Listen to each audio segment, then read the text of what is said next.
بسم اللہ الرحمن الرحیم۔ السلام علیکم ورحمۃ اللہ۔ یہ ہے مفتی حسن شاہ کا آفیشیل اسلامک چینل۔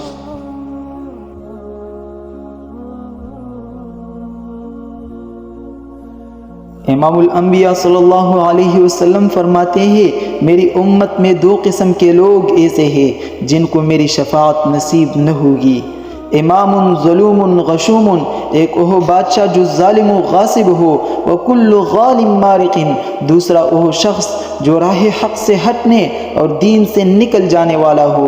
جب رسول اللہ صلی اللہ علیہ وسلم نے معاذ بن جبل کو یمن کی طرف روانہ کیا تو آپ نے معاذ کو نصیحت کرتے ہوئے فرمایا، اے معاذ، مظلوم کی بد دعا سے بچو، اے معاذ، مظلوم کی بد دعا سے بچو، کیونکہ اس کے اور اللہ کے درمیان کوئی پردہ نہیں۔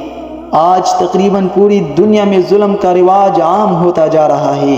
غریب لوگ حکمرانوں اور سرمایہ داروں کے ظلم و ستم کے شکار ہوتے نظر آ رہے ہیں۔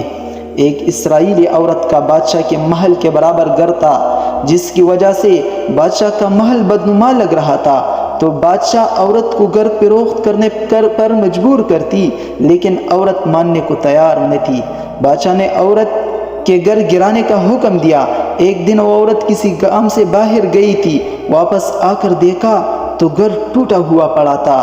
مظلوم عورت نے ایک نگاہ آسمان کی طرف اٹھائی اور کہا، اے میرے اللہ، اے میرے مولا، اے میرے آقا، رو رو کر کہا، میں موجود نہیں تھی، تو موجود تھا۔ اب میں بیٹی ہوں، اب میں بادشاہ کے محل کی بربادی کا انتظار کر رہی ہوں۔ عورت کی اس بات کا بادشاہ نے مذاق اڑایا۔ جب رات ہو گئی تو اللہ تعالیٰ نے بادشاہ کو محل سمیت زمین میں دنسا۔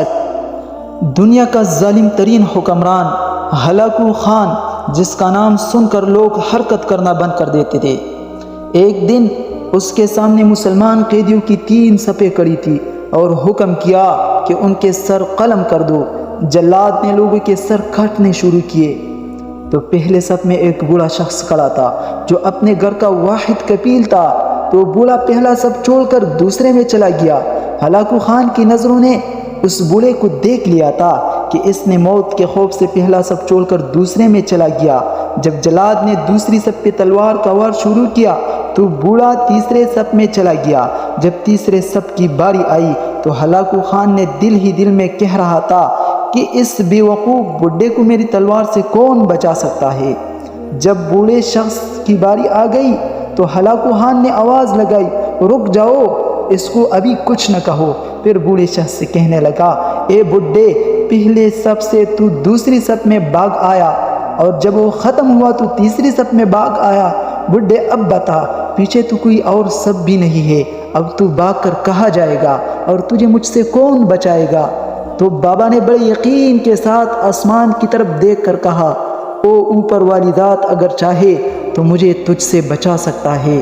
ہلاکو گھوڑے پر سوار اپنے ہاتھ میں چابک کو اچھال رہا تھا اور تکبر میں آ کر کہا، کیسے بچا سکتا ہے کہ اچانک اس کی چابک اس کے ہاتھ سے نکل گئی۔ چابک پکڑنے کے لیے اپنے ایک پاؤں کو رکاب سے نکالا اور دوسرا پاؤں رکاب میں پھنس گیا۔ گھوڑا اتنا ڈر گیا کہ بھاگ نکلا۔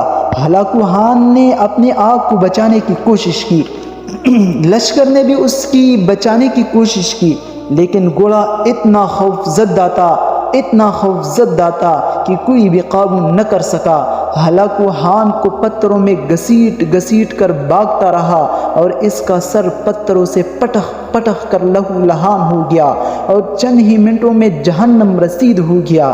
ہلاکو کا لشکر اس بوڑھے سے اتنا خوف زدہ ہو گیا کہ جان بوجھ کر بابا کو نظر انداز کیا۔